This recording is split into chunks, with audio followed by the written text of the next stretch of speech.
La société attend beaucoup des enseignants.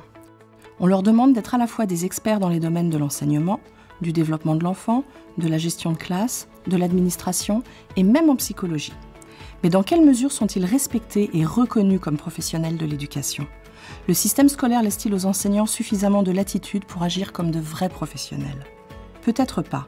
Malgré l'énorme responsabilité qui repose sur leurs épaules, seulement 26% des enseignants estiment que la société reconnaît et valorise leur travail. Combiné à la frustration et au stress liés au fardeau administratif, qui est un problème pour un enseignant sur deux, tout à coup, l'enseignement devient beaucoup moins attrayant comme choix de carrière.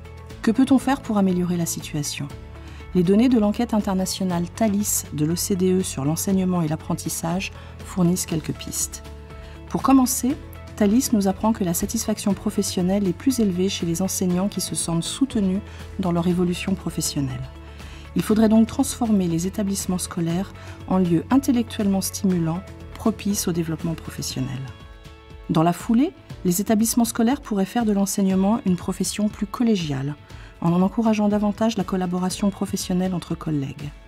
Aujourd'hui, environ 1 enseignant sur 5 n'a pas le sentiment de travailler dans un environnement où prévaut une culture de collaboration.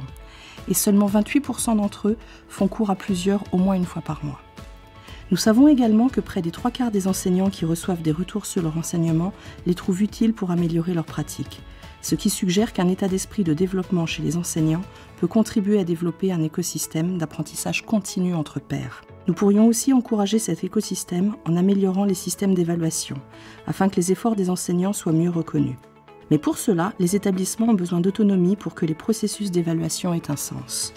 Thalys nous apprend en effet que l'obtention d'une prime à l'issue d'une évaluation de la performance d'un enseignant a plus de chances de se produire dans les écoles qui ont un pouvoir de décision sur le salaire.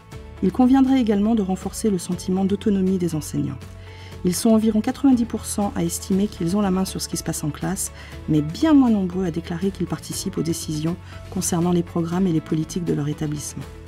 Il y a donc matière à amélioration, car autonomie des enseignants et pratiques pédagogiques innovantes vont de pair. Offrir aux enseignants davantage de latitude pour enseigner, apprendre et s'adapter est le meilleur moyen de remodeler l'éducation pour le XXIe siècle.